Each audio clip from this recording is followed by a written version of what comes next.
Why do all these actors and actresses and rock singers say all this horrible, horrible stuff about Donald Trump, and none of it is a reasonable analysis of the man or his policies?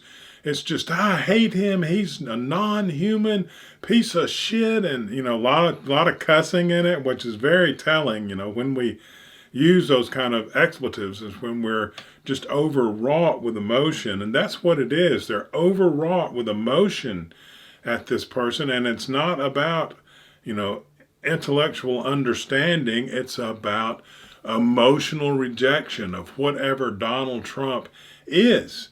And what is he that frightens them? Is fear that frightens them so badly. And what it is he's part of the same establishment that they are from, where you have the sex islands and the Harvey Weinsteins and the that guy that played in The Usual Suspects, Spacey, screwing everybody. And all of this stuff is going on in their world where they do whatever they want. All of these stars. And Trump is part of that world, but he's not hiding the fact that he acts that way. And they've been sort of behind a wall of congeniality that made everybody look up to them and worship them, and everything they say is important. And he's tearing that wall down, and it scares the living crap out of them because they feel like they're going to get exposed. They're going to be the next Kevin Spacey or Harvey Weinstein, because are those rappers that are just, have sex slaves, and it's going on right in, some high class neighborhood. It's everywhere. And what's that guy with the baby oil and all this stuff? That all sorts of famous people went to his parties, and that was just normal with them. They were just fine with that because that's who all that class really is, because they're human beings and they have way too much money, and they're allowed to do whatever they want because they have fame. And if you give a person the ability to just fulfill all their desires, it's very hard to resist that, and maybe impossible because I haven't been there. But it's at the very least, it's very, very hard, and would take a grand person to be able to do that.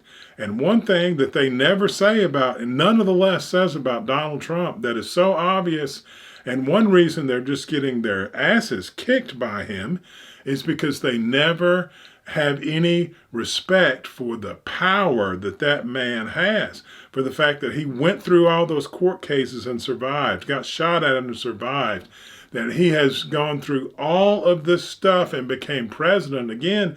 And if you don't have respect for your enemies, that works to their advantage. It's easier for them to walk all over you when you don't think they're really what they are.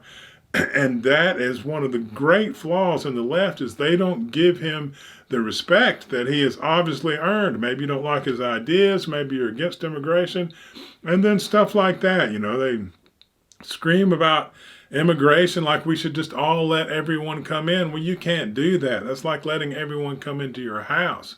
This is a world that has rules, and if you don't apply reason to it, you're going to get run over and seriously hurt.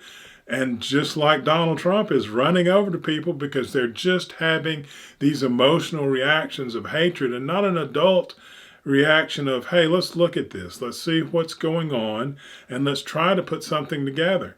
And if we get enough people in the middle that will start looking at things reasonably and pulling some people from the right and some people from the left that are close to the middle and intelligent, bringing those people together, and we get a force of people in the middle ground, then we'll start putting things back together again, and things will actually start working. But Donald Trump has done phenomenal stuff, and the fact that the left doesn't make that known, that even like Harper's Magazine, which I read, just trashes Donald Trump as if he is just nothing while he's running all over them. It's like, at least acknowledge that he is kicking your butt.